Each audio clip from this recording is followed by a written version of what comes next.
Right, mastreets social media mandinosora ndichiona kuti nyaya dziri kufamba sei. Ndinayo nyaya ndoda kuti ndinosvitsa kwamuri nekukasika. Imozwa kuti zviri kutora nzvimbo.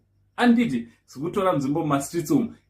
So chiterera kana wanga usati wasubscribe paSain TV mukana uchiripo kuti usubscribe wotena on your notification bell kuti pega patinouploada mavideo you will be notified. Ayo pachannel yenyu yamunofarira muna the only Zimbabwean. Angu anditi ayo hakuna umwe sekuru weZimbabwe yese ndini ndega the only Zimbabwean uncle.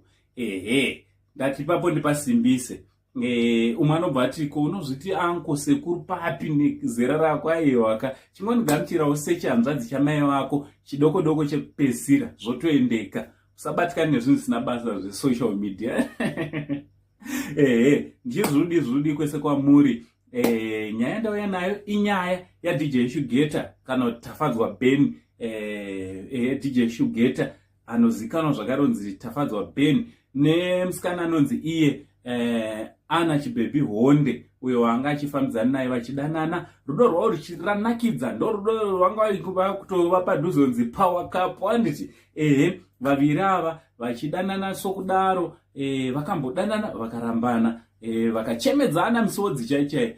But this time zvakare varambana zvakare.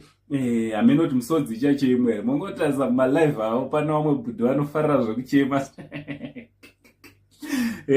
Because vamwe vakati to end in tears. Amenoti apa tingati zvapera misodzi rekana zvangoperawo sekupera kwazvaifana kungoita. Anditi ameno ndochanda ndiwezokuzisa kuti rudo rwavaviri ruri kunzi rwapera according to them. Anditi ivo vaviri vachona ameno munozvona sei? Ngataura necomment section from Uncle Sain the only Zimbabwean uncle pari zvino ndichiti much love.